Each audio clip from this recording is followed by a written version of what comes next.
Good morning. Welcome to a new era in Australian football. We are the Socceroos and we win World Cup matches. Our first victory in 12 years. This is the Espresso Hangover Edition. Some of us haven't been to bed since that match. That's me. Some of us have had 2 hours sleep. That's Teo. And some of us are extremely hungover. That's Nick Dabano. So we're representing everyone today. What a night it was last night, whether you were in Fed Square, whether you're watching at home, whether you're in the stadium in Qatar. An incredible, unforgettable, special moment. Look, I'm going to be the first one to apologize to Mitch Duke. All right. Plenty of times on this pod, I was like, man, what is this guy doing? I will eat my words. I will eat my words with pride, with happiness. What a touch from Mitch Duke. Berbatov touch to take it down, set up the attack, an incredible header to put us 1-0 up. What a moment, what a night. Nick Dabano, you were at Fed Square last night. Give us your feeling. What was the feeling, amongst the chaos there? The scenes were incredible. What a morning, what a day it was. Mate, last night was just ridiculous. Fed Square was just packed to the absolute rim. If I stole everyone who's not from Melbourne, you don't know Fed Square, it's big, but it's not that big because there's a lot of spots at the back with How many people? How many people do you think were there? I reckon there was easily about 5,500, 6,000. Wow. It was packed. You could not move. Wow. It was a really good vibe. There was a real, it was pretty funny because when we got there, I don't know who booked this, but the Australian Children's Choir was performing at the same time. And these poor kids, I don't know how old they were. They're probably, no older than 15, the oldest person, to as young as maybe, 9 or 10. They're going to be as resilient as possible. The fact that they were performing Christmas carols in front of, thousands of Socceroos fans who were chanting at them and, making all sorts of ruckus. And these kids were just soldiering on, mate. I saw the conductor. He was getting up there. He was, getting excited. The fact that when they came off stage, they got cheered. It was all happening before the ball was even kicked. What time did they get off? Did they sing the national anthem? About 9:15. 9:15? Woo! Yeah. I got to Fed Square. I got to Fed Square at about 8:30, and they were in the middle of their Christmas carols. And you couldn't hear them, but you could just see these wall of kids singing, and it was hilarious. It was are these kids going to be done by 9 o'clock? Who's in charge of the booking here? It was just great. But yeah, then once the game started, it got busier. The crowd was excited. There was good vibes. It was really intense. Some people probably need to work on their chants because the chants were not very good, as we know. With Australian football, we're working on it. We ran through the playbook. We ran through the playbook in about 20 minutes, and there was no other chance. And it was all right, we're gonna go rinse and repeat now. But do you remember Psy? Off the Gangnam Style Psy? I saw him once at a festival, and he had to do Gangnam Style about 4 times. There wasn't a lot in his back catalogue. That's what Socceroos fans are like sometimes. But the biggest moment was, there were these sort of younger guys next to us, probably no older than 20, and they said to Oscar Rutherford, who was with us last night, as Lockie's here as well. Good morning, Howdy. Lockie. He says to Oscar Rutherford, he looks at him and he pulls out a flare and he goes, "I'm going to light this the second we score a goal." And we thought, all right, we might not score a goal, so we might not see this flare. But he got excited and this guy rips the flare.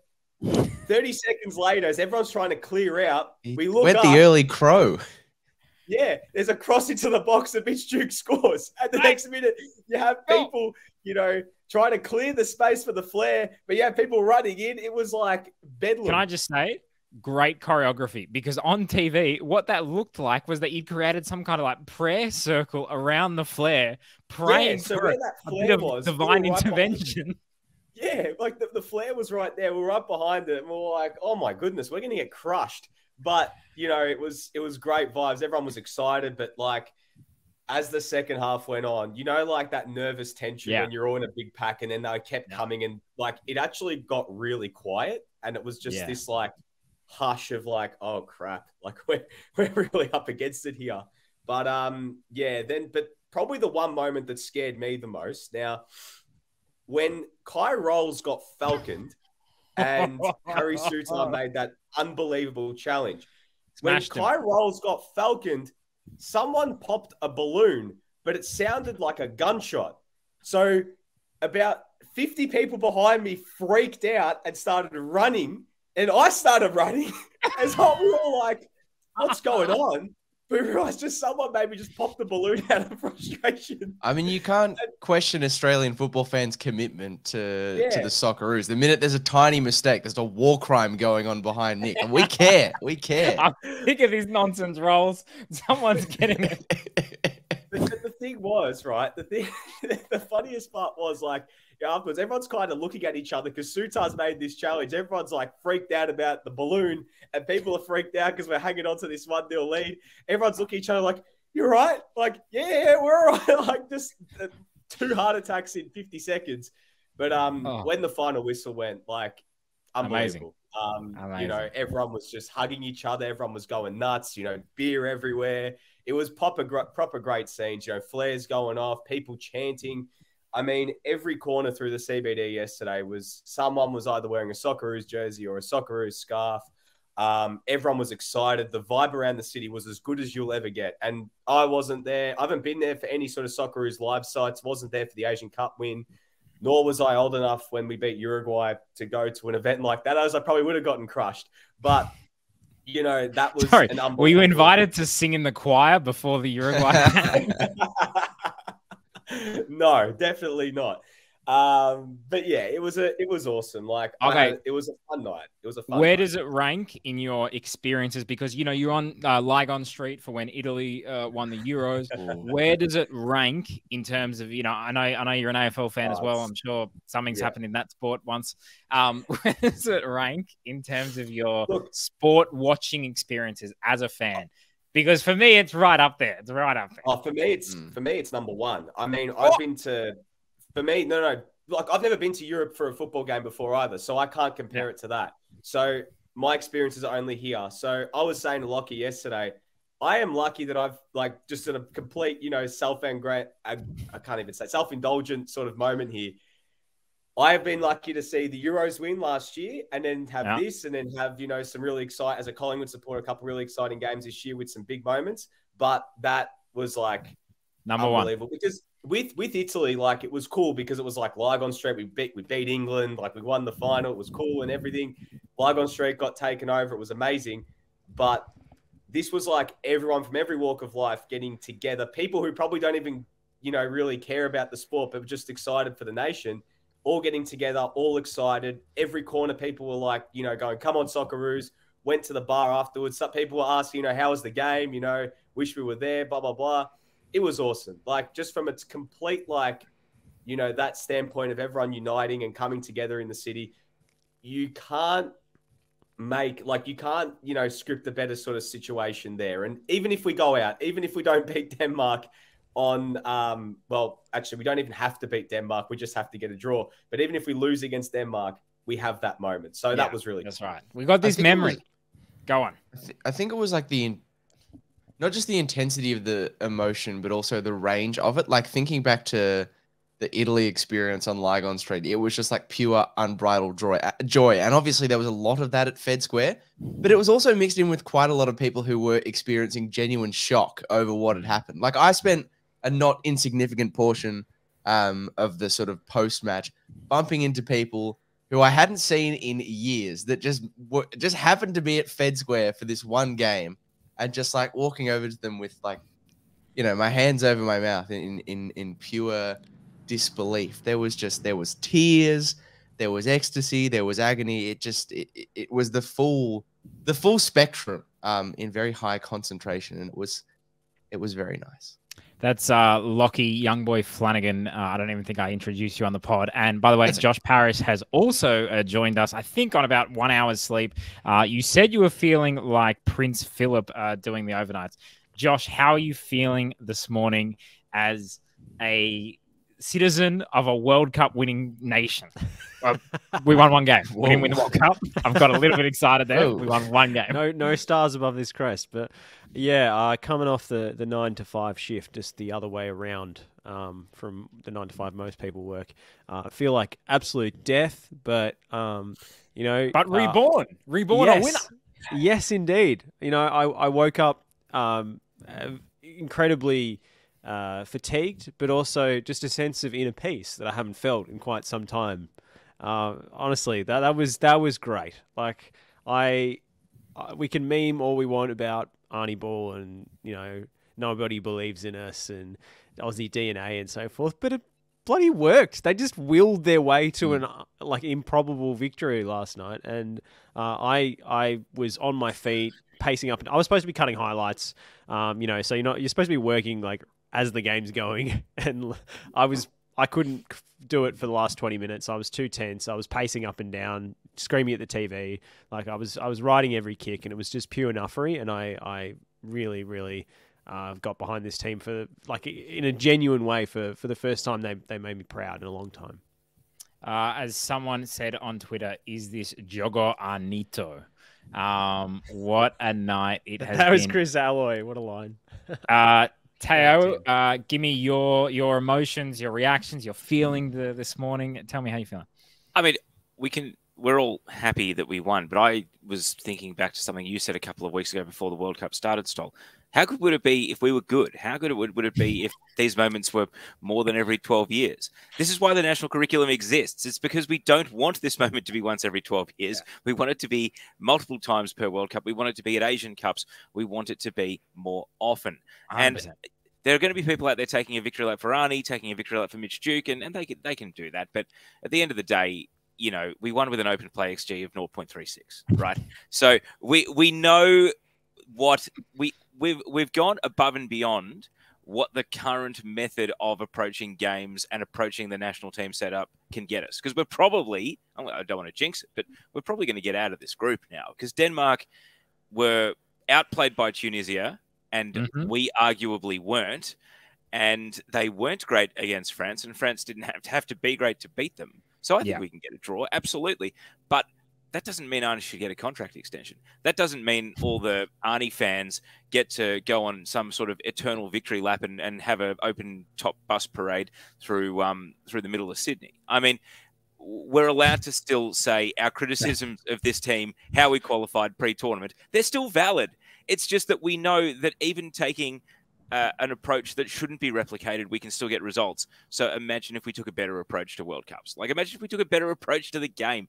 The fact that Arnie was keen to pile it on his haters and say that they've never been to World Cups in his post-match press conference, it still just tells you that they're trying to build a cult of personality around him and trying to build a cult of personality built into this team.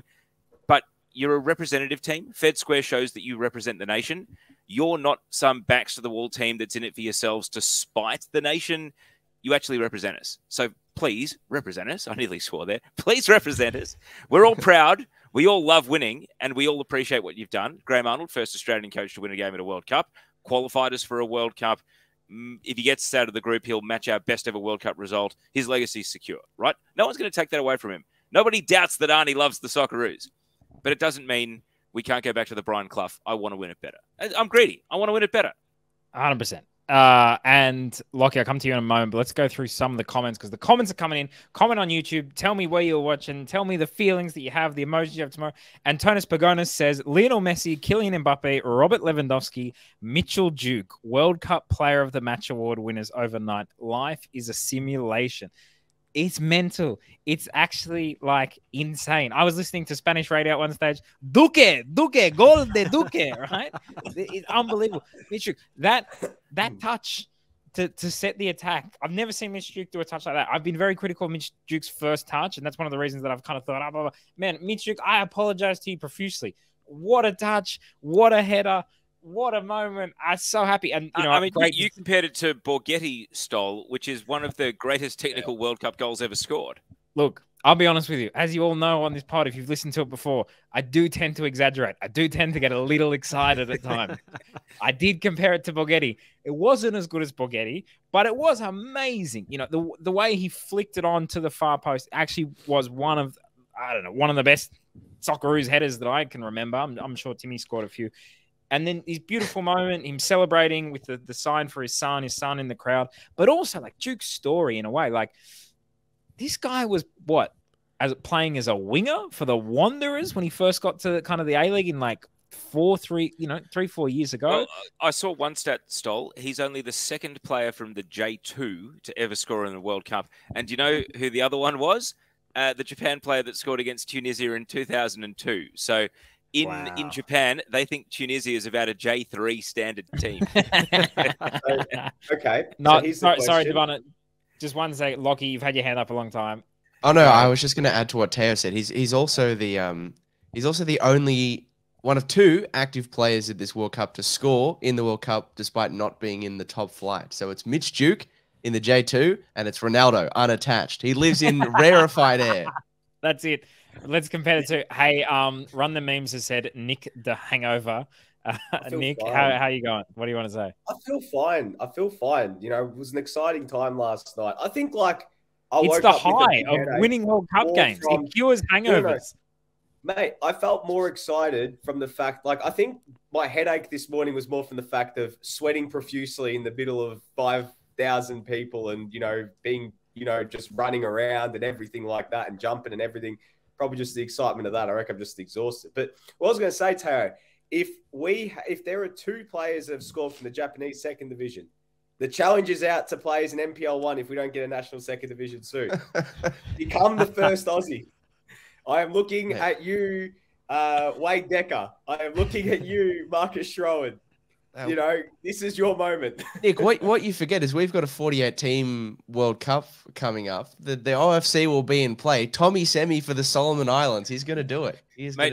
South Sudan could qualify for the next World Cup, and half the team could be based in the NPL. Let's be honest. So, all right. Well, it took us 16 minutes into we won a game at the World Cup pod to talk about real football. Football. That's TNC heritage. Yeah, go on, Debano. What do you want to say? I was just going to say, Lockie, would Tommy Semi scoring for the Solomon Islands be the third biggest goal since they put Tupar Zelko Kalac in that qualifier? That was a big moment. What is this? Hey, one of my favorite names on YouTube, Shake Yabuti 29 says the Roos won. Sutar was a legend, and I won a meat tray at the pub while watching. Possibly best night in a decade. It genuinely was the best night for the Socceroos in a decade. Josh, you wanted to talk about Harry Sutar, who was immense. Yeah, I mean, I think he was the actual man of the match for me. Is that the best individual Socceroos performance at a World Cup since Kuhl against Japan? I can't think of a better one. Cahill. Sorry, Cahill against Japan is what I meant to say. He's not in the Cahill level. Is there someone else? Best since Cahill 06, or I guess against the Netherlands. Well, I don't know. 2010 someone was good. Brett Holman against Serbia, maybe. Yeah, it was up there. It's in the pantheon of best individual Socceroos performances, in my opinion. I thought he was an inspiration. I thought he clung on to those 3 points with his extendo go-go gadget legs. That was really the reason that we won the game. He has barely played football this year. He's coming off a massive injury. And let's be honest, looked bad against France. Did not look good. Even talk about that we needed to switch up things at the back. And Arnie didn't make too many changes from France. And we were talking about we needed to change a lot of things. Changed one thing. Atkinson, who was injured for Karadzic. I didn't think Karadzic had a good game at all, actually. And also, I got to say as well, yesterday I was calling for Hrustic. Hrustic got to be on. Hrustic, when he came on, did not look sharp at all. I love Hrustic. I think he's our best player. But he was not looking too sharp. Just on a couple of things about Hrustic. I thought there were a couple moments where you just show that little bit of class, a couple nice touches where it was mate, that's our Aiden Hrustic. There were a couple little moments where he got around a couple players, just kept possession when the pressure cooker was on, and there were a few moments where I think we were giving up possession and he was able just to slow things down and calm it down a little bit. And he looked really good. But you're right, Stoll, I think he did look quite rusty for a guy who hasn't played a game in, I don't know how long now, about a month. And he's probably been rushed back to get ready for the World Cup. But just on Harry Souttar, guys, surely he's moving in January to a bigger club. Surely there are going to be clubs in top divisions that will be looking at that. 'Cause we always see it after a World Cup that one big performance is enough for clubs to go, yeah, we need to sign him at the next possible moment in a transfer window. You have to think that there will be a club in the Premier League who is looking for a defender, maybe to get him out of the relegation scrap, maybe a mid-table side as well that goes, yeah, this is the answer. Maybe not the answer, but this is the guy we need to reinforce our defensive stocks. And you can do a lot worse. I mean, how old is he? 24 now. He's got still more development to go. He's only going to get better as he gets more minutes in the legs after his ACL recovery. And if he has a big game against Denmark as well, you have to think that will be basically penciling in for a bigger move. 100%. By the way, how about his pass for the goal against France as well? Yeah, exactly. And the pass for the goal against Tunisia. He's the one who passes it from the edges of his own box into Mitch Duke's feet. And yes, the layoff's great, but that pass bisects the entire Tunisian midfield, and then we're turning and running at them. And Souttar's performance has broken the bubble of Australian football. In the Twitter sphere and online, there are compilations of his stats being shared on international kind of accounts and things like that, and a lot of UK accounts are sitting up and taking notice of him. So an iconic performance like that sticks in people's minds at a World Cup, I think, goes a long way to establishing yourself as a potential Premier League player. Run them memes via YouTube says Grande Teo, Antonis Pagonis. Teo hitting a bullseye, so a lot of love. Teo. A lot of love as well for Damir. Damir, you've joined the show. Give me your emotions. Give me your thoughts. Our first win in 12 years. How did you feel last night? How do you feel this morning? Wow, what a game, hey? Over the moon. I mean, going into the game with increasing confidence, but not increasing confidence that we'd get a win out of that one. And you saw the way that those boys started, and you just had a feeling that, they were up for it, and that ultimately, you talk about the fact that there was, with the exception of Atkinson and Karacic, little personnel change. I do wonder whether that instilled the confidence and belief that the players, I guess, needed following on from that poor result against France to actually go out there and perform. And hey, the manager, he actually believes in us. He's not going to be making changes left, right, and center. This is a winnable game. Let's do this. And Mitch Duke, World Cup goal scorer. Who would have ever thought? This is a guy who a few years ago when he was playing in Japan, he was playing out in the wing. I think he had a goal scoring record of something like 5 goals in close to 100 appearances. Craig Goodwin, who, is, let's be honest, a big fish in a small pond when it comes to Adelaide and Adelaide United, but he's absolutely delivering on the big stage. And to echo your comments about Harry Souttar, I thought he was man of the match, outstanding at the centre of defence. And, I didn't think, I was optimistic that we would have, scenes, reminiscent of 2006. We all saw the footage from Fed Square last night. I honestly think it bettered what we saw in 2006. And to say that about a Graham Arnold team is surprising. But hey, here we are. And, I don't know. Let's see what happens in the game against Denmark. I've, got a lot of, I guess, questions when it comes to Arnie's style. But, do we all owe him an apology? I'll give him one. Mate, you keep winning games. Man, Arnie, I say you're the best. No worries, bro. Look, this is what I got to say about better than the scenes. The scenes were better. The football culture here is, I think, massively improving. Kind of the Socceroos. Think about all the things that have come into the landscape. I mean, was YouTube even a thing in 2006? No, I mean, I just started.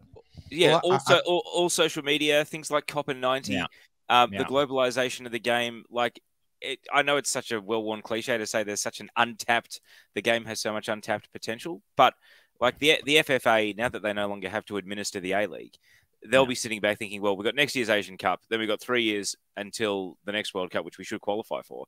How do we turn that into bigger sponsor dollars, better commercial opportunities, bigger crowds at games? I mean, it's absolutely brilliant. Well, and this sport is young. Like, it's got a young fan base. Look at the Sydney Derby the other week. You know, it was 30,000 people. That was the impression I got from the scenes, to be honest, because I thought I would have been so out of place there because, Debano, I'm guessing even you were probably above the average age, and you're only, what, 25, 26? 24, yeah. And yeah. I felt a lot older, not gonna lie. Like, there was probably, like, the further you got closer to the screen, it got younger, and the further that you came back, it was older, because it was sort of that sense of, like, you know, I am too old for this now. I don't have the same level of ticker as these young teenagers. And that was kind of the feel. But, you know, as I said at the top of the show, it was an unbelievable. So Oscar Rutherford was in his element, is what you're saying? Yeah. Well, I mean, yes. I was up on stage at full time because, like, the again, people from school who I hadn't seen in 3 years were like, I haven't seen you in 3 years, but let's get up on the stage. My nickname in this... We've just missed the choir performance, but there's a football game on. We're running late. We're going to do some kumbaya up there. My nickname in this podcast is the young boy. Even I felt old up there on stage. Like, I was caught between these two modes of, yes, this is great. Let's do some unbridled celebrating, but also, holy crap, I've aged horribly. It's been like 5 years since I finished school. What's going on? These kids are all very young. But it didn't really matter. Everyone was having a good time. But the other thing, I think the social media element of it also contributed to the crowd swelling from the goal to full time. Because, like, I was working, so I missed the sort of first half of the game and went down to Fed Square afterwards. But as I was on the way in, there were people, like, just getting Ubers just to drop them at Fed Square. They were bolting, you know, down like every street they could to get to it. So it swelled from kickoff as well because of the That's scene. what the game so needs. It needs to sell the experience, doesn't it? Yes. You know, I guess it helps if the football's better, and we will continue to demand the football be better both in the A-leagues and from the national teams. But I think we saw it last night. That's the selling point from the game. It's the unique experience that no other sport gives you, and that's why it can't be once every 12 years. I mean, think about what's changed in terms of football culture and technology since even the last time we won a game. I was in Nelspruit in 2010, and it's amazing just to think how different the landscape is between then and now. We don't want to have to wait until the 2030 or the 2034 World Cup to feel this way again. Debano, go ahead. Yeah, just I want to touch on this comment here from Angelo Tiro about McLaren doing great work down the left side as a sub. And I want to speak about that one moment in particular where I think all of our hearts, like, sunk, where Matthew Leckie was a bee's proverbial away from just having to touch the ball, and that would have been the sealer.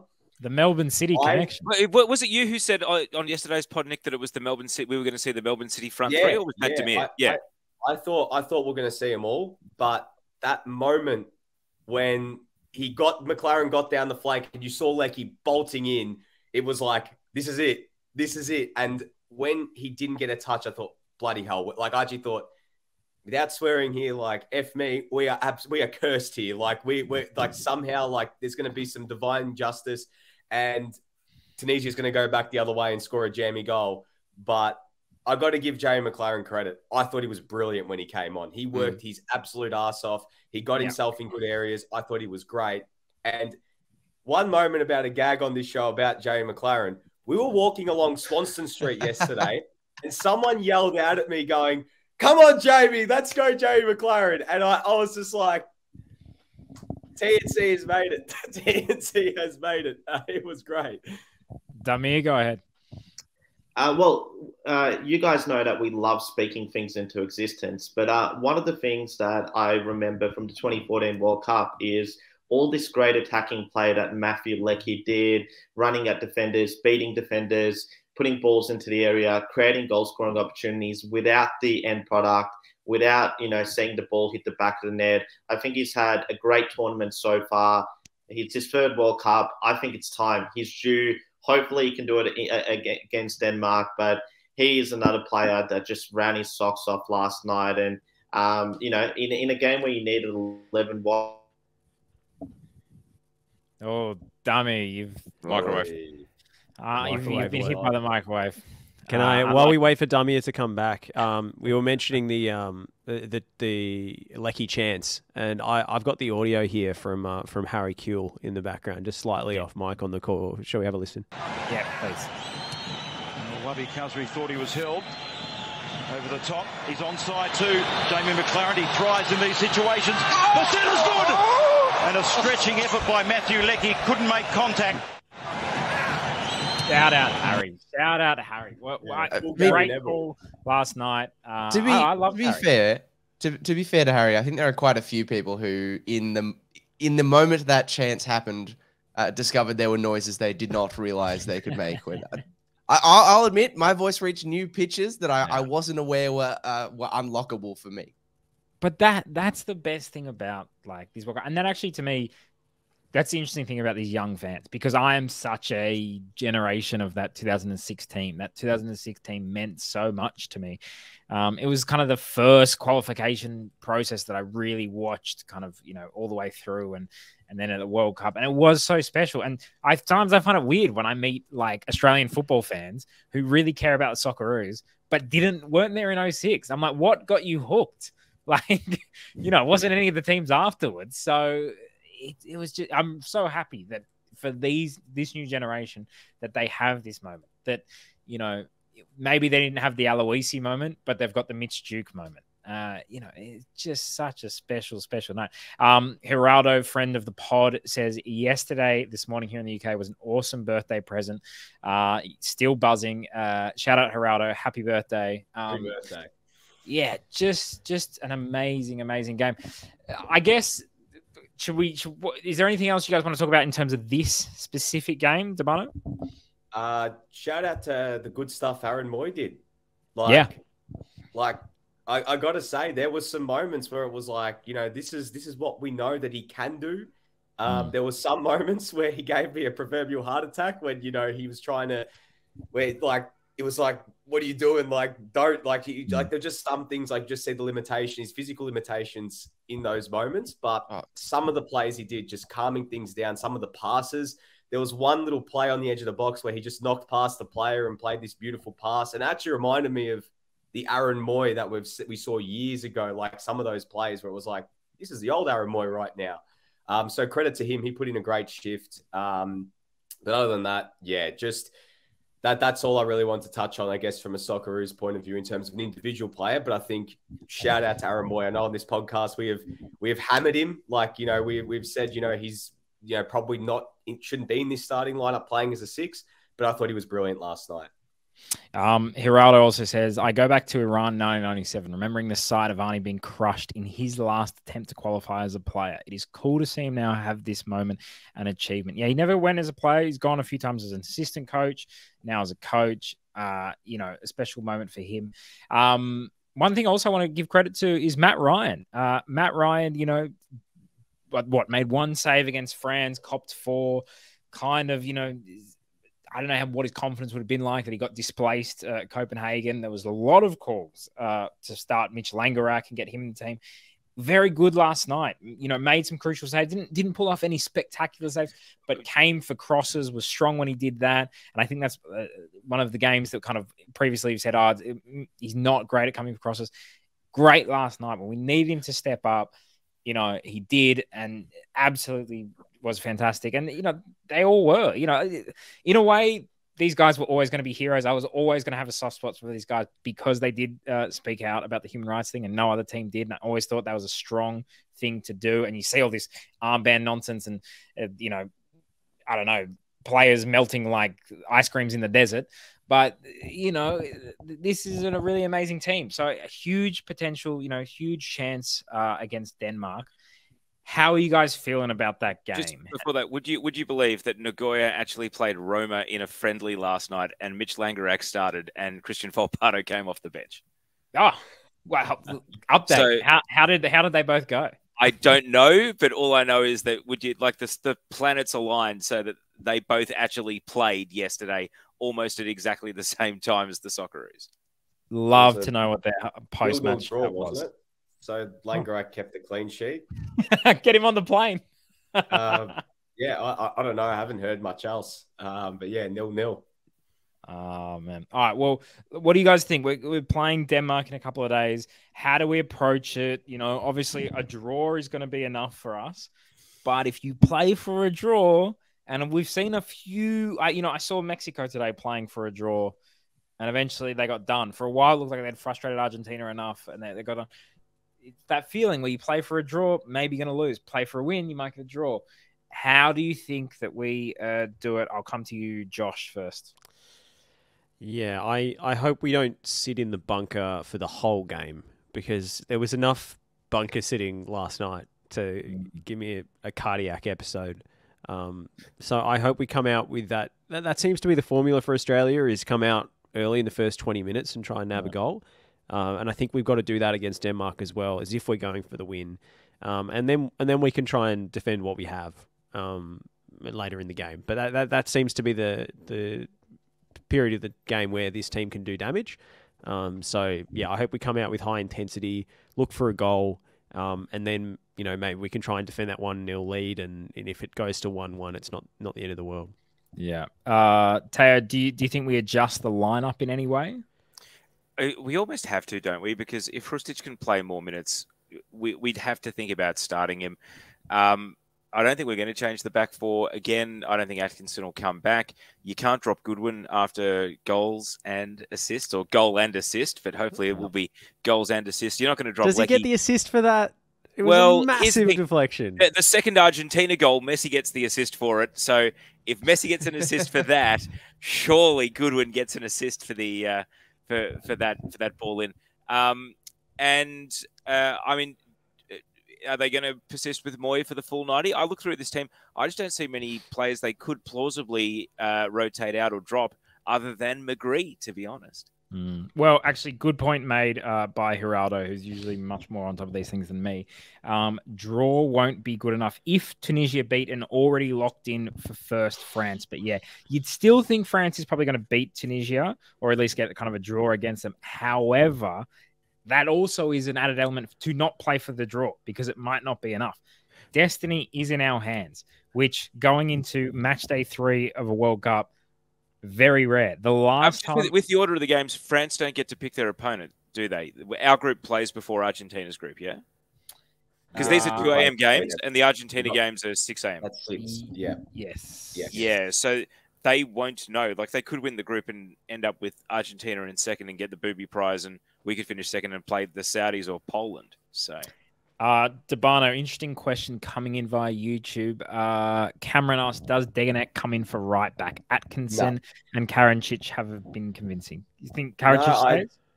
I actually might be one of the people in the minority who thought Karacic was okay. I thought he started the game really well. You were too busy. You were too busy fighting off balloons and yeah, worried about gunshots. But like Karacic I thought Karacic keeps his spot.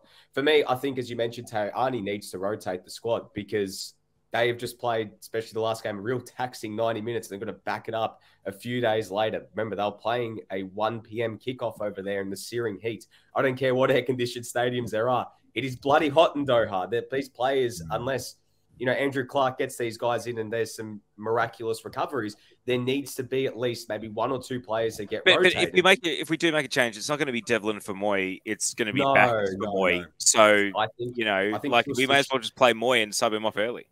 I think Hrustic comes in for Rolly McGree. I think that should be the first change, and I think I wouldn't be surprised if there's a change in the front 3. As much as Goodwin and Lecky have been fantastic, same with Duke. I think just in terms of keeping the legs fresh, I think we've got to look at maybe changing that up, maybe starting Bill, maybe starting someone else, just to keep the team fresh. I know it's a big call, but the last thing we want to do is to put ourselves in a situation where we've got tired bodies early against this Denmark team, who actually rotated their squad today. They actually changed their lineup almost completely. I mean, their best defender, Simon Kjær, didn't even play today. They had Skov Olsen, who didn't even play today. They actually went and rotated some players. There's going to be some fresh bodies for that game. I think we need to maybe consider 1 or 2, or if we're going to manage bodies, if we're going to go with the same 11, they can't be playing at that full 90 with some of them, because this is why you have 26 players. You need to use what you've got and keep those bodies fresh. Otherwise, the last thing we want is just players, sort of plodding around, not 100%. Yeah. It is very interesting to see what is going to happen. And, it's funny just thinking about kind of Denmark. They must be looking at that Tunisia game like, what went wrong for us there? Like, because I thought actually Tunisia last night, pretty poor. Like, not a great team. Well, Didn't really create. They were poor in the second half, but they had 2 really good chances to score in the first half. Yeah, that's true. Joseph via YouTube says, considering it'll be a more open game, I think it'll be worth starting Devlin, but I think he'll go with Bacchus. Lockie, you watch more Devlin than anyone probably in Australia. What do you think of that comment? Well, I think Devlin has got more of what Moy lacks last night. I mean, every time the technical, the passing range, that was all like well and good. He did those things quite well. But anytime you asked him to carry the ball forward on a break, like you could really separate the casuals from the people who had watched the Socceroos at Federation Square by knowing who got excited when Aaron Moy had a breakaway. Because everyone who was a casual was like, it's contra, let's go. But everyone who'd watched Aaron Moy before was like, okay, this is the play's dead. He's not carrying the ball. So look, I would like to see him start, but what I'm thinking, and I was thinking it as Nick said it, I mean, Arnie's got a pretty big reputation for being someone who likes to reward those who deliver for him. So many of the people who featured in the Peru game have played a heavy role, have been selected in the squad. And I wonder in that same vein if the starting 11 might be largely similar, because Arnie will want to reward these people who have delivered history for him, and maybe McGree is the only one you could make a case for in this instance. Xander Wilson makes the point. Mobile can't be anywhere near the lineup. Yeah, Nick. Jesus. He should be jettisoned for that touch he took when he was trying to cut inside. He should never feature again. I'm sorry. I know. I'm sorry. I'm just saying, for the sake of rotating players to keep the squad fresh, we have to consider using what we've got. Like, Stabano, what about this? Jim says Garansky to start at the World Cup before he starts at the Mariners. Never know. I mean, we've still got Marco Tilio lying. Is this where not taking Arzani comes back to bite us? I mean, let's save that for the you think Graham Arnold would have turned to Arzani when he needed a draw? Yeah, not a chance. Hiraldo says, imagine Garansky with that chance Mobile had. Yeah. Garansky's, he's got a bit more composure, I think. Cameron says, give me some Marco Tilio. It's funny, when it got into the second half and the pressure was really mounting, I actually started thinking more like Graham Arnold. Like I started becoming more empathetic towards his position, and I was thinking, Lecky's spent, he's on one leg, he has to come off, but I don't want to bring Lecky off. Qual is probably the logical sub because he can get you a second goal, but he might not track his man. Mobile, let's get Mobile. As the situation kind of dawned on me that we had something to lose, my thinking became more and more conservative. So it's funny what pressure does to people, and it's easy to say, I'd play all these attacking players if I was in the dugout, but yeah, it's tough. Dami, how do you see the Denmark game playing out? How do you see Denmark approaching it as well? Is this going to be a game where Denmark just dominates possession and we're kind of holding on and playing on the counterattack? I think in parts it will be that. Denmark's going to have to be more proactive, and when we've seen them in previous tournaments, you think back to that final group stage game against Russia and Copenhagen at Euro 2020. That's exactly what they did. They asserted themselves right from the outset, were quite dominant in the way that they approached it. And, I think they'll still be quite heavily reliant on Christian Eriksen for their creativity. But, there's definitely mechanisms for us to attack him, whether it's down channels, through the channels down the flanks, but also at set pieces. I kind of think that the set piece delivery last night was a bit disappointing. Anytime you've got Harry Souttar in there, you're a chance. So it will be a tough one. I think the fact that Denmark basically knows that if they win this game and they go through, they'll be quite proactive in their approach. But, we've already seen that the likes of Leckie, the likes of Goodwin, they can exploit space if they're given the opportunity to do so. So I think that will be key. It'll be interesting to see how the fullbacks hold up, because I would say that is a problem area. And even in the second half, I thought Aziz Beige did a really good job. But there was also, like, I was having similar instances to Josh where I'm like, the Tunisians are looking to attack down his side. Do we bring on Joel King?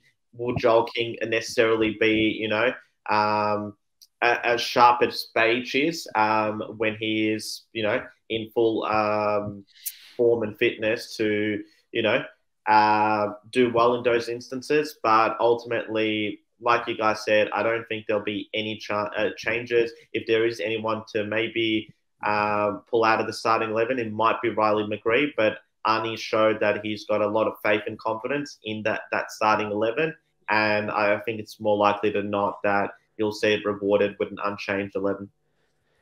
Can I just add that we didn't get, Garansky. We haven't got a backflip, but we did get an unintentional defensive backflip from Kai Rolls on that breakaway. He did a backward roll. Thank God a backward roll there. We didn't concede that, because that moment would have gone viral. The Falcon with falling over, and then, like, he has to thank Harry Sutar for the rest of his career, because Kai Rolls would have become a laughing stock. Like, that's easy, memeable, like, forever. So well done, Harry Sutar, bailing out his teammate. I'm not going to repeat what I yelled at the TV at that point. It's not appropriate for the airwaves. It was funny that you guys were saying that Josh, you became a bit more like Graham Arnold. I became a bit more like Simeone the last 25 minutes of that game. Every single time Tunisia touched the ball, I was like, foul them, waste of time, kick the ball out of the stands, fight with them, push the referee, make it chaos. If there's 400 minutes of added time, that's fine, whatever. Just make sure this game is the worst thing ever to play. Very little funny moment when Hannibal from Manchester United threw the ball at Mitch Duke's head from the sidelines in the first half. Also, a funny moment was Moy, who we don't see a lot of emotion on his face, usually very kind of reserved guy. Big come on at the end. It did get me excited. It's like that very shy kid when he sticks up to the bully. It was very exciting. Demi, you wanted to talk about the symbolism of Martin Boyle at the end, who was on crutches, but in the middle of the huddle. Yeah, and I think we were all somewhat surprised to hear the news that he requires ACL surgery, because we were under the impression that it was touch and go for Qatar. I believe our good friend Joey Lynch confirmed that Arnie mentioned that there were initial scans back in Scotland indicated that he hadn't done any major damage to his knee, but it was detected once they got to Doha. And, for Martin Boyle, he's 29. Depending on where he is in 2026, and also depending on what our talent and depth chart is by then as well, there's no guarantee he'll get another opportunity to play at a World Cup. And that's also, put that into account with the fact that he missed the last Asian Cup and considerable amount of time in club football with another serious knee injury that he picked up on international duty. This is someone who's, wasn't on our radar pre-2018, has come into the national team, naturalised Aussie, is one of the hardest working players in the team, one of the most loved players in the team. And just to see him go through what he's gone through from an injury standpoint is so disheartening. But I think those scenes at the end where, the group is gathered around Arnie and Boyle, and he's on crutches, he's, giving a bit of a pep talk. It's really inspiring stuff. And I hope he feels that, while it is very disappointing to be not to be part of this World Cup squad, I hope he's feeling as loved and supported as one can be in such moment, and that he feels as much as part of the team as possible, irrespective of his non-playing status. Yeah, absolutely. A nice touch there from the Socceroos. Athos asked via YouTube, is the young boy beginning to believe? Lockie?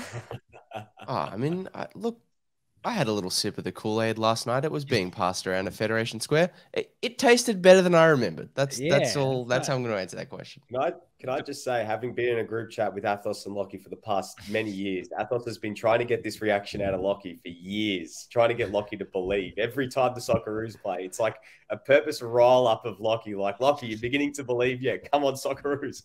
I mean, like, I'm sure on some level, everyone else on this podcast can relate. Like, we spend so much time just thinking through what the Socceroos are doing, thinking about what it means. And there is time for that and the deeper analysis of how we won that game, what it all means.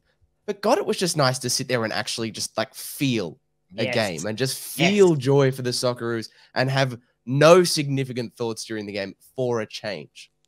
Yeah, exactly. I mean, and you know what? But like Teo was saying at the very start, man, imagine if we had this more often. Imagine if we had full fed squares every time the Socceroos played, you know, a really important home qualifier or Asian Cup match. Or, you know, like when I was in Vietnam recently, these guys were filling out bars and like, you know, their version of fed square for an under 23s group match, right? Like that's how much I feel. And it was amazing to be in a city, in a country where they just feel football. That's what we want. We want it for the Socceroos. We want it for the Matildas. We want it for the Olyroos. We want it for the young Matildas. Like football can be that, and we can have bigger moments, and we can get to quarterfinals, and we can have these things. We need to look at tonight and capitalize on it, not just say that's great and go again 12 years. Debano? And I'm sorry to put it bluntly, I don't want to make this a culture war between sports, but no other national team in no other sport can do this. No one's like, no disrespect. Everyone is going to go to the Boxing Day test. They're not going to pack out Fed Square if you can't get into the MCG. And even if we're playing the Ashes next year in England, people aren't going to be going to Fed Square for that and getting around and riding every ball. No, a test match is very different. And if you sat there for 8 hours, you'd be doing a bloody good job. But people aren't going to do that for the Wallabies. They aren't going to do that for the Boomers. They're not like this is the beauty of football. Like this is the beauty in these sort of moments. They're not going to do it for the Olympics when we have moments like, you know, swimmers doing well in this sort of stuff. The only thing that is comparable to this is when we have a good tennis player at the Australian Open, and the only one who can captivate like that is someone like Nick Kyrgios. So, what does he have in common with the Socceroos as well?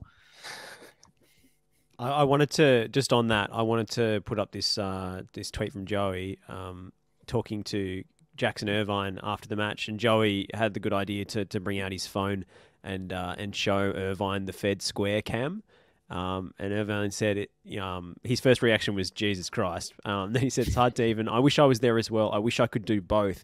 That just looks absolutely incredible. I hope every single one of them has had a night they'll remember for the rest of their lives, like I've had as a fan. It's special." So the Fed Square scenes, the limbs were so good that a guy who played in the game had FOMO.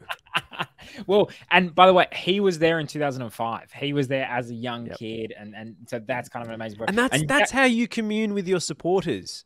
Yes. We don't want the F you didn't believe in us afterwards. No, we want to have the players feel the same emotions as the fans and celebrate in that way. Also, Jackson Irvine might be the coolest Socceroo we've ever had.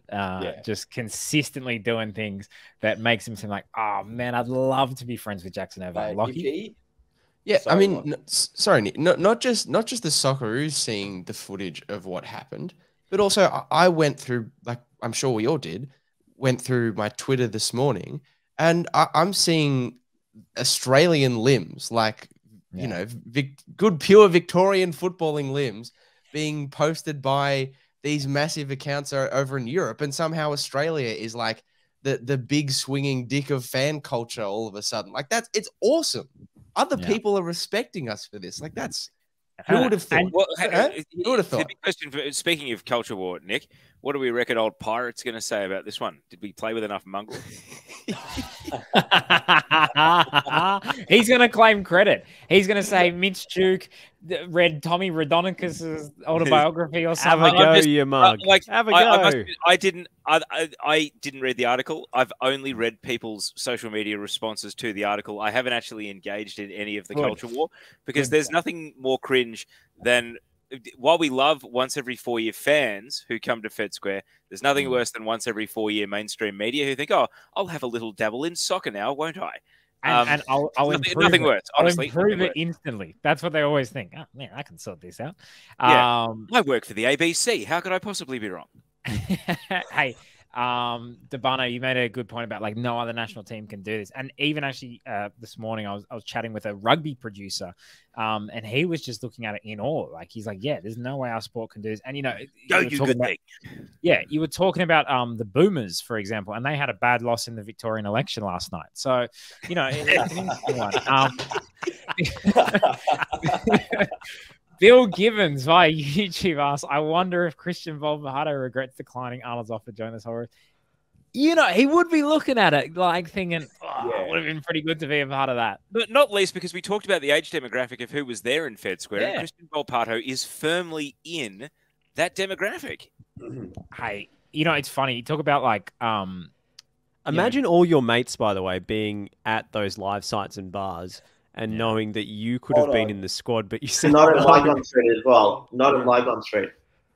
Hold on. Just in regards to that, Josh, if his mates are Sydney-based, they didn't have a live site there. I don't know what they were doing. The Soul, you're going to talk to your premier, mate. Where's your live site? All right. First of all, that live site has already been reserved for apartments that they're going to build on there. That's the New South Wales real estate market needs all the help it can get right now. By the way, and if the wrong people live in those apartments, they will be firebombed. Look, not to bring a bit of Ante Jukic to the table, but there happened to be a real estate agent where I was watching the game last night. It wasn't George Blackwood at all. There happened to be a real estate agent where I was watching the game last night. And he's a very nice guy and nothing else, but he just introduced himself as a real estate agent. He was complaining that if interest rates go up, the market's going to come down. And a little part of me just went a little bit too young inner city lefty and just smiled like, oh, really? Anyway, that's for another day. Lots of comments coming in. Football Australia have to capitalize by reducing fees dramatically. Yeah, I wonder how Football Australia can capitalize on this kind of specific moment, and if are they thinking that? Is this going to be kind of a launching pad for the game? We've had a few false dawns in the past. No thoughts on that. Cool. Whatever. We're all hungover. I think Dummy had his hand up. The next game's at 2 a.m. That automatically gives us a bit of an obstacle straight away, unfortunately. Yeah, I know. Oh, man, how good are 9 p.m. kickoffs? Like, so good for... the World Cup is rating its ass off, but it's games like Morocco v Croatia, because it's just done at 9 p.m. It's like 700,000. What an incredible... Can I just say... 2026, when we have it in our time zone, and we have games at like, say, because obviously in the Pacific, if they're games in like LA, it's going to be like 2 p.m. here or like 12 p.m. here. It's going to be bonkers. And even like with even the games on the Eastern Seaboard over there as well, they're going to still be at a decent time slot. I think maybe the earliest we could get might be like a 3 a.m. or a 4 a.m. kickoff, which is not ideal, but the majority of the night games, all the night games are going to be when we're in the morning. So we're finally going to get a taste of a good time slot. It's been, 20 years? That poor woman who walked in front of the Craig Goodwin goal at Fed Square, she'll get her chance at revenge in 4 years' time when we have more 9 a.m. kickoffs. That is sensational. Damir, what did you want to say? Firstly, I just want to say I did open up a Panini pack and I did get Harry Suter. So, Vamos.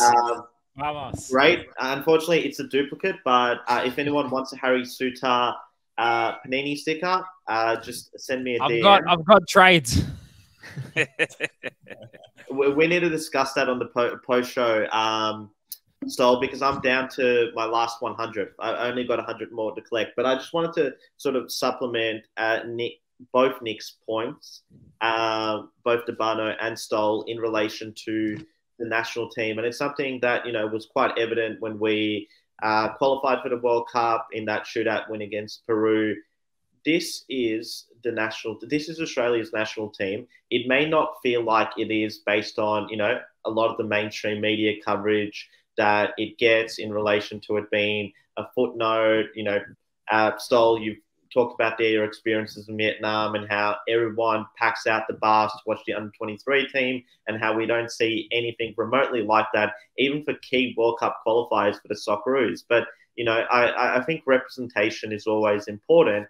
And there is, undoubtedly so many different classes of Australians, people from all sorts of different backgrounds that can look at this team and point to someone that they know in relation to, hey, I grew up with a kid just like that. Or, how cool is it seeing, that the South Sudanese community in Australia has, basically, it's one of the more recent communities, only been here for basically the last 1 to 2 decades. And they've already got 3 representatives in the 26-man squad who are shining a positive light on that community and giving kids in that community something to believe in and something to aspire to. And, that's reflective across the entirety of the team. So I think, sometimes it gets lost. The Socceroos, it got to a stage during qualifying in particular, but even in the lead up to this World Cup where it's kind of like, who cares? People are kind of indifferent to the Socceroos. I think, if there's going to be any market research or surveys done into the most popular national teams post-Qatar, the Socceroos will definitely climb up the ranks and I guess bridge the gap that currently exists between them and the Matildas, who have done immensely well over the last few years. But you'll also see them potentially climbing above the likes of the Wallabies, the Boomers, and so on. And I think it's great to see. It's great for the sport. And I'm with that comment. We want to make sure that we make this game as accessible to all individuals, irrespective of their socioeconomic status. So I think if there's one thing that we need to address, and sorry to be all preachy, is to make football more affordable, particularly in those elite pathways, because that's not just a football issue. As a distinguished Australian football writer has said to me, it's also a societal issue that our sport needs to be accessible. It needs to be affordable because we can't be closing kids away and turning them away from the sport. So just very quickly, I think this is maybe where James Johnson can go into the stratosphere as an administrator, because so often we've gone through World Cup cycle of Socceroos rate well, Socceroos are popular, ribbon cutting, handshakes, pats on back, victory lap, press release, smile for the cameras, and then just 3 years of decline until the next World Cup, and then we spike again. This is where we need to see upward trajectory. We can't just have victory lap, ribbon cutting, smile for the cameras, mission accomplished, out on the out on the water like George Bush was. We have to actually keep the momentum and keep the upward trajectory. And I think the APL, they're in the same boat. They've got to capitalize too. And it's going to be so interesting. And actually, I think this is going to be where we're really going to see the benefits of having separated the two organising bodies, that they can both pursue their own agendas, capitalising off the very same source of inspiration. Because I think that with their own narrower focus, they'll both be able to do a better job. So I think this is actually, for all the issues we've had with the divorce, this is where we're actually going to see it be really, truly beneficial now that they've had a sort of a trigger moment to send them both going in the right direction. Tabana, you want to make one quick point? One small thing. If this kickstarts, what's going to be at least here a huge 8-9 months in this country, and if the Socceroos get out of this group, which they should now, get out of this group, even if that's as far as it goes, round of 16, that's it. We take that momentum. The A-League has a good year, and we go into the Women's World Cup next year, and there's a real good chance, obviously, to really harness that energy here next year. Women's World Cup, home soil, hopefully, fingers crossed, it's a whole other kettle of fish. And we talk about the Matildas form and everything like that, which, Teo went one-on-one with Tony G yesterday, which was great gas. If we can get something like that and really harness that energy, and we have similar situations where, the Matildas are going deep into the tournament, and we have similar scenes where we have the fans getting around them in the same manner, whether they're in stadiums or in live sites all around the country. This is massive, not just for the men's game, but the women's game too. And I feel like, as much as, where there's been so many false dawns, this could be it. If we just, we're just really going to nail this. Like it's a goal. We've been played through on goal here. We're 1-on-1. It's time to put the ball in the back of the net and, push on from here. So we'll see what happens, but I can't help but get excited. And all I'm hoping is whatever happens on Thursday morning, let's just hope this isn't like that. This win isn't our Argentina at the Olympics moment. Let's hope that we don't do what we did against Egypt, and let's actually kick on and get the bloody result, because we need it. You know, we bloody need it. Like that is it. Like, you know, we're in such a good position now. Let's get the bloody job done. Shout out to J. Rich Bagaloo. Hope your rehab's going well.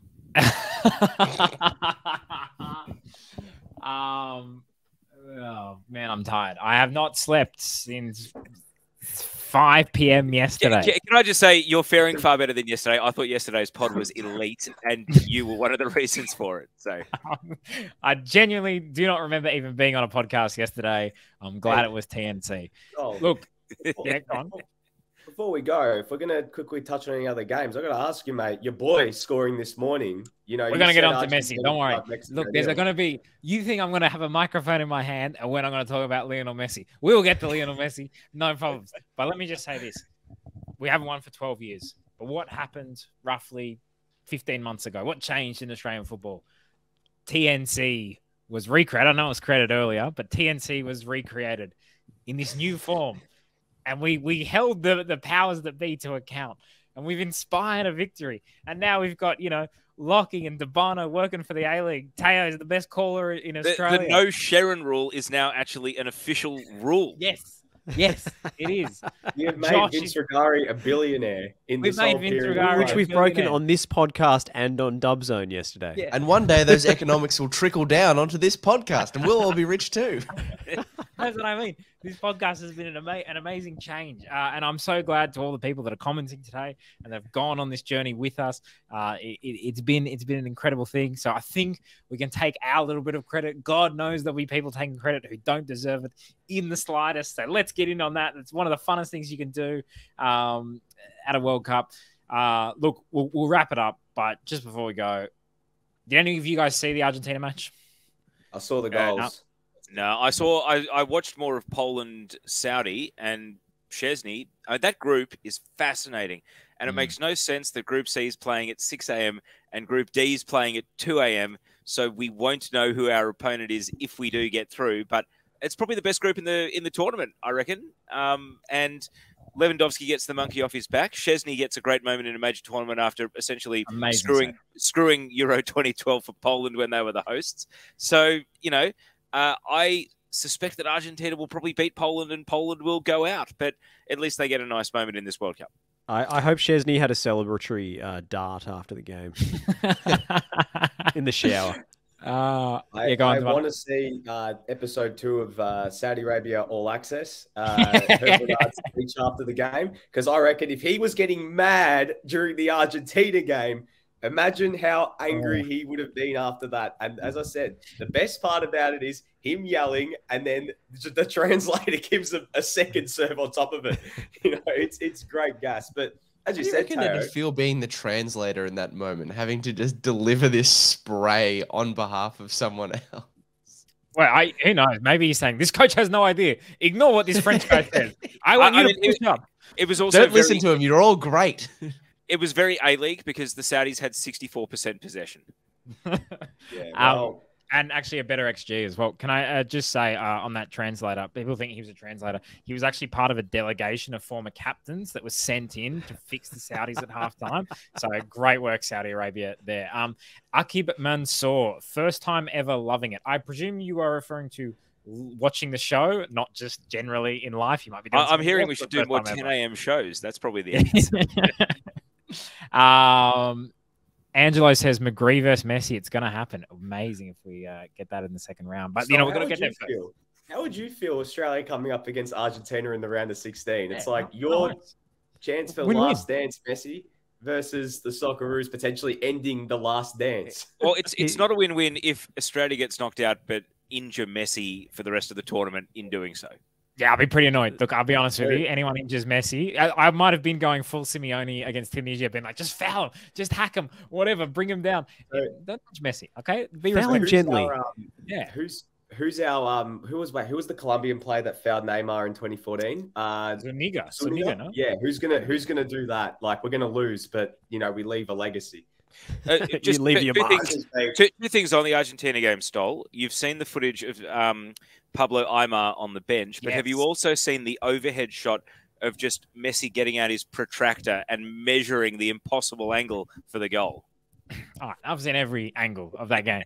All right. I helped produce that game so this nation could see. So all the people waking up this morning with hangovers could be cured by seeing one of the great instant classic moment. All right, you didn't watch the game, and let me tell you something. If you didn't see the first 60 minutes, you didn't miss anything. Argentina were horrendous. They weren't creating anything. They couldn't find space. Mexico defended them very well, but I was actually to the point where I was like, "What is going on?" Messi's about to go out of the World Cup, and he looked disinterested, like he so often does when it's going wrong. He looked like he just didn't care. He just like he was fed up with his teammates, and this sucks and whatever, and it's over. How dare I? How dare I doubt this guy? All right. I doubted Mitch Duke. He proved me wrong. But for a second, I was saying to someone who happened to be on the panel, saying, man, what is with Messi? He doesn't seem to want to win. He doesn't seem to want to take this game by the scruff of the neck. I'm an idiot. I should cut off my own tongue. All right. Messi took the ball. The second they gave him the slightest amount of space, he took a touch into a different dimension and put us into a world of just celebration and joy, as he's done time and time again. This guy has given me more minutes of happiness in my life than anyone. I'm sorry about that, Freya, but it's true. All right. This guy is the best. And he just did it with all the glory. And it felt like he was happy. I was happy. The Argentinian fans were happy. I love you, Messi. Thank you for what you've given me. Now let's go lift the cup. Hopefully, we don't get Stoll, do you know what the combined open play XG was for the entire game, both teams combined? Horrendous. Because Messi's shot's a cracker. It's like a 0.2 or something on not even XG. 0.02. The combined XG of both teams open play was 0.15. It was a stink. Look, I came on yesterday and absolutely obliterated England and the US, especially England, for that game, saying this is why teams hate you.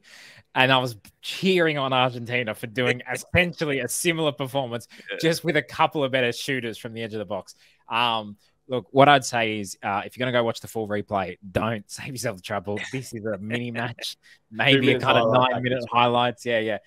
The Messi goal, though, I mean, look, people say the giveaway, Stoll, is in the 2-minute highlights package. How long they linger on the celebrations? Like we don't have another highlight to cut into this package. It's the best, just all the angles, all the emotion. The thing with Messi, right, is he doesn't do it for Argentina, blah blah. He's done it how many times? Iran, Nigeria, I don't know. I can't remember the others. Serbia, Montenegro, Serbia back then, He was 18. Sorry for that. He did bring up the still. But Nigeria at the last World Cup, like he does. And even to qualify them in 2017, where he scored that kind of hat-trick against Ecuador. Like, this guy, I just don't understand. Why would you waste any opportunity to watch this guy play? It's an unbelievable experience. There are amazing players out there. If you love other players, if you love Modric more than him, please love Modric more than him. That's fine. But this guy, he's such a joy. It's amazing. Every time you doubt him for 1 second, boom, in my face. What a morning. This might be the happiest I've ever been sport-wise for like, I don't know, like maybe 7 years or something. When Barcelona last won a Champions League, 2015? Like a Socceroos World Cup victory into a Messi golazo to win them the game. Oh, the best. Anyway, anyone else? You're just that LeBron meme at the moment. Just can't believe this is my life. Yeah, I can't. I'm so happy. Like, I should be dying right now. I should be Prince Philip, and I'm in Prince Philip, not in the car, in the box. Right? That's what I should be right now. All right, have not slept a lot, but just it was so good. It was so good last night. So a big thank you to the Socceroos for giving me so much joy. A big thank you to Messi and Argentina for giving me so much joy. Should we thanks and success this pod? The mid go. Sorry, I haven't read the private chat for ages. Quick one, because I know you've gone on a homage for Lionel Messi. I thought one of the other beautiful moments of last night was just how much scoring his first goal in the World Cup for Poland meant for Robert Lewandowski. Yes. This is someone who was a non-factor back in 2018. Since then, he's won a Ballon d'Or. He's alongside Luka Modric, probably one of the best players ever to come out of Eastern Europe. Probably not appreciated as much as he really should be. And then, he obviously missed or had his penalty saved by Ochoa in the first game, assisted Zielinski's goal. The game's still at a relative edge at the time when it's still 1-0. He takes his opportunity, makes the most of it, and you just saw how much it meant for him. It means a lot for Poland. Obviously, it'll be an interesting last match day, but that is the first time Poland have actually moved onto or, secured more than 3 points in a World Cup since 1986. So it's a massive moment for Poland, but particularly for Robert Lewandowski, or as Thomas Muller might call him, Lewandowski. Debana, you had a quick point on France. Just quickly, we didn't mention it. Kylian Mbappe, we talk about individual performers. Is that's 3 goals now? Just quietly, the guy is a freak. And even though this isn't the best France team, he could win it for him just from him. He's unbelievable. Have we all seen that gif of him dropping the shoulder on Rasmus Christensen? Oh my God. Just sending the guy to the ground without even having the ball. It would be remiss of me not to spruik my own propaganda here. But again, the better Hernandez showcase, he's probably he was unbelievable again, got another assist, and I actually got a stat from him in regards to his performances for France. He's in 9 games scored 1 goal and had 6 assists from bloody left back. And he still isn't even the first choice left back for France. And they still play his brother ahead of him, which I know probably, he will be the number 1 now for the next year. But that moment, that lovely little play that he did with Mbappe to set up, I think it was the first goal. It was beautiful. And I got to say, I think that, as I said about Mbappe, I genuinely think he could take him all the way. And he is looking like a firm chance to win that golden ball as well. He's just been unbelievable to start this tournament. Incredible. And actually, could he get Klose's record? Because how many goals did he score in the last World Cup tournament? Did he get 4 in the last World Cup? Scored in the finals? He's got 7 now, which is more than Henry already.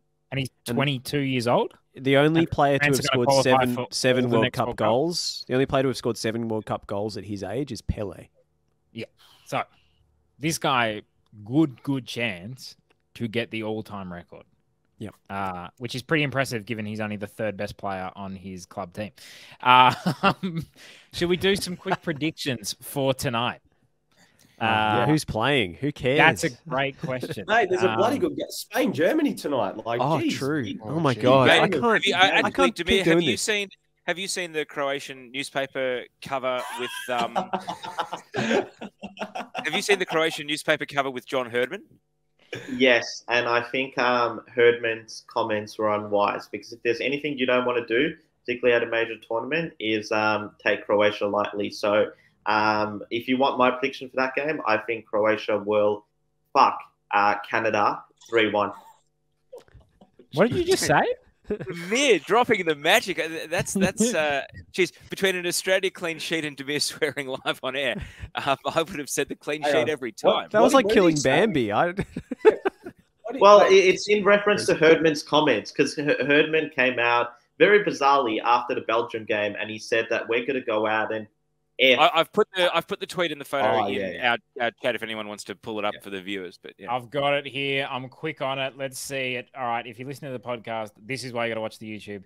Here we go. Breaking: Croatian tabloids respond to John Herman's F Croatia coach.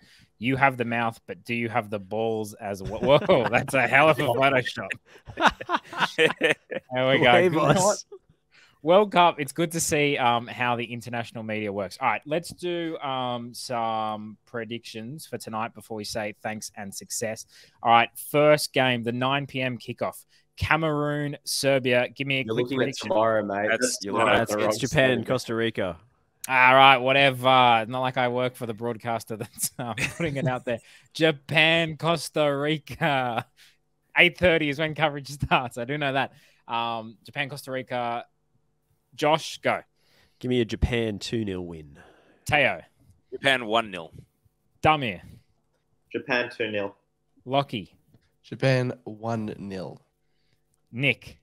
Japan 3-0. Ooh. Whoa. Japan 5. Costa Rica 0. Okay. Next game that may or may not be tomorrow. Who knows? Belgium v Morocco at midnight. Josh.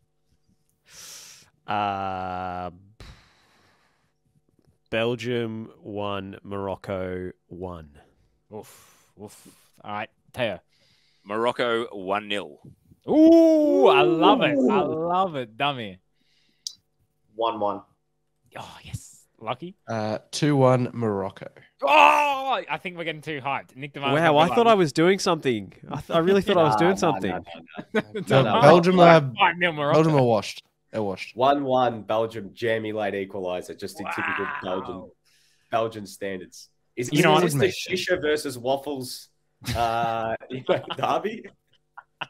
Yeah, a traditional derby, the rivals of Shisha and Waffles. Hey guys, you want to get some Shisha? No, let's go Waffles instead. Yeah, okay.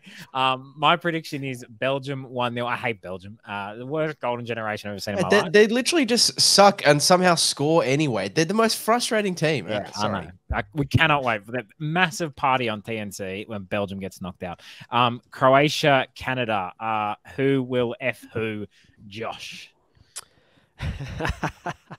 I think Croatia will win that one 2-1. There's a good comment in the private chat. Teo, Croatia, Canada. We will get a little bit closer to a record, but that record will be the most number of 0-0 draws in a tournament. Oh, good one. Dummy. I'm going to say Croatia 3-1. Croatia 3-1. Croatia 2-1. I'm going to say 1-1. Sorry, Ante.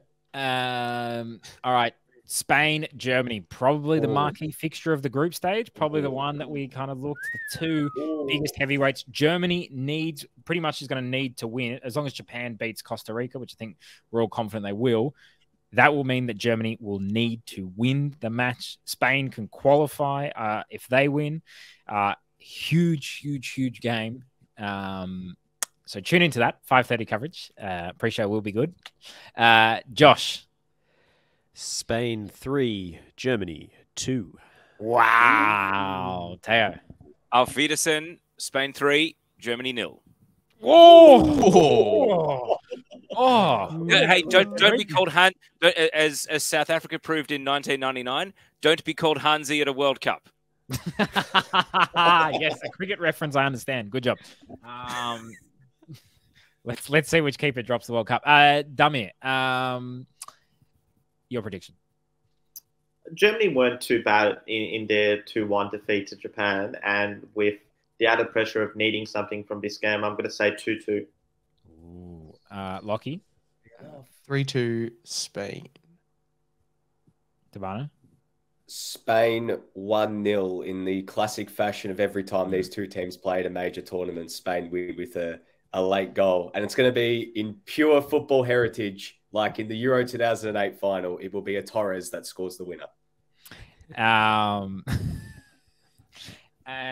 wait, did you say Torres scoring a winner? I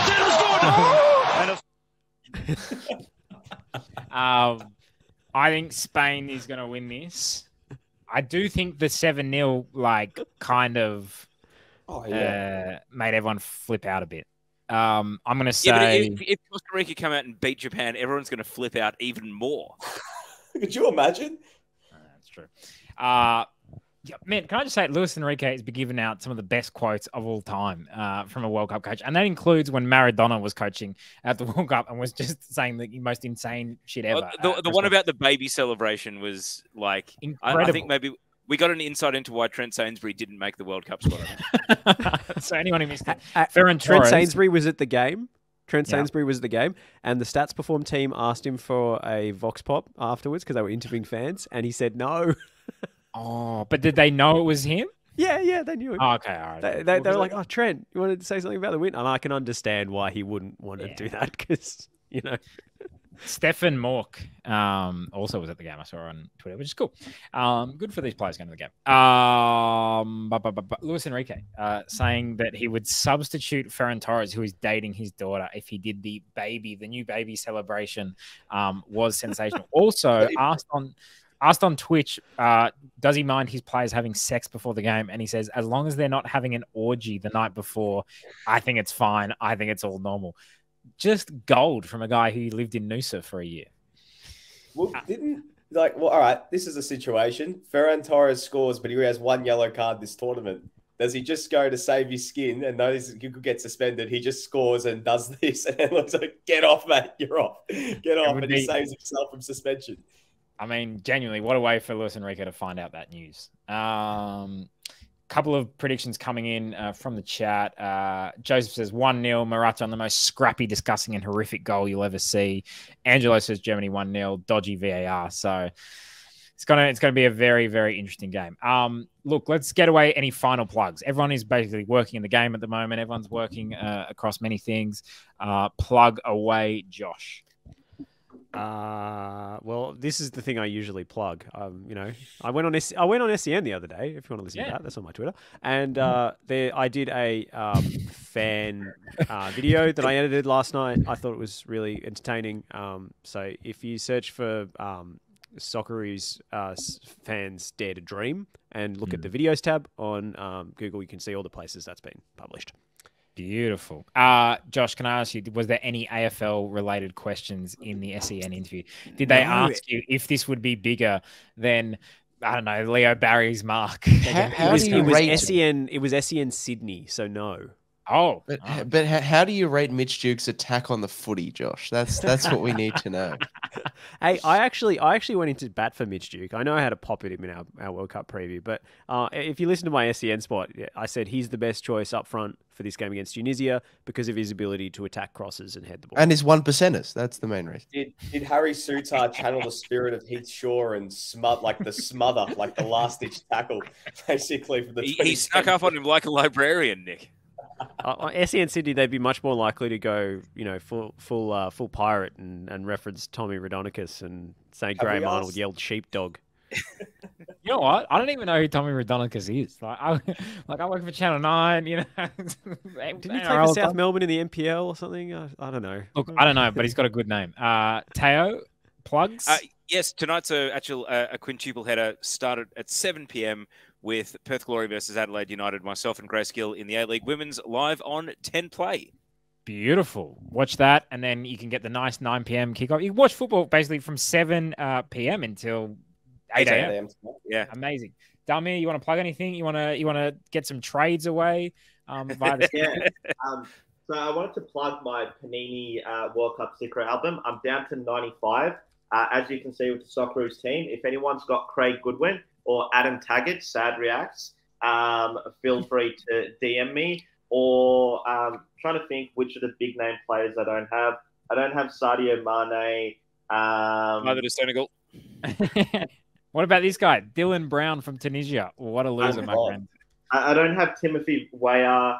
I don't have Lozano. I don't have Zielinski. I don't have Kingsley Coman. There's 95 players. You can't go through your whole list. It'll be a long pod. Manuel Neuer. All right, Lockie, just start plugging something before Damir. Okay. Well, if you can't watch the A-League Women's game, the Teo will be on at 7 p.m. You can find my minute and 30 second right before the 9 p.m. kickoff or whatever fair dealings report, so you can hear my voice and Teo's voice at the same time, which I'm sure won't be painful at all. That's the handshake emoji. Exactly. Debano, plugs? Just a cheap plug. If you want to go and recap and watch Dub Zone at the same time with the Keep Up Live blog yesterday, Teo, thank you for the shout out during the show yesterday. But also today on Keep Up, there's a piece coming out. Bruno Fornaroli on Luis Suarez spoke about his chances of whether he would come and play here in the A-League after he finishes up. A little bit of a retrospect about Suarez's career in the World Cup and everything like that, what this tournament means to him. They'll be coming out on the Keep Up socials a little bit later on. Other than that, keep an eye on Keep Up. We've got a whole heap of World Cup content coming out from Qatar, but also from down here on the ground as well. So, and also a lot of Liberty A-League stuff. Oh, geez, A-League Women's. So I'm still stuck in the same mind. Sort of content coming out throughout the week. As well, go check it out. We had a lot of stuff come out from Tao, your chats with Courtney Vine, Murphy Agnew, and as well Tony Gustafsson. Really do recommend go and watch the chats with, especially with Tony, and what he said about, I guess, the quality of the A-League Women's, and as well about his new right-hand man, who he gave a stunning endorsement to, which had Teo in dreamland. A stunning endorsement of TNC, I believe, was the conclusion that everyone drew. Yeah. We could have done a whole pod on that. Oh, he got there. Oh, Laporte. I've had him like 4 times. Don't worry about him. I just did a quick search for my fan reaction video, by the way, and it's been picked up by MSN.com. Get in, lads. Wow, that would have been huge in about 2007. Guys, I wish you thank you for joining me today. I wish you success. A big thanks and success to everyone who tuned in on what is a monumentous morning for Australian football. Look, we've plenty of times we've come on this show and there's been a lot of things to be frustrated about, to be annoyed about. And we take no joy in those things. It's not fun to talk about the issues that Australian football have. It is fun to talk about Mitch Duke in a skivvy scoring an amazing header to win a game at a World Cup. I hope, like Teo says, we have many more moments like this. I hope we can come on, and because this pod is so much fun when we get to talk about these things. So thank you so much for joining us. Good luck to the Socceroos against Denmark. We'll have another pod at some stage. Joe wrote an article on ESPN. You can check it all out. But for now, thanks and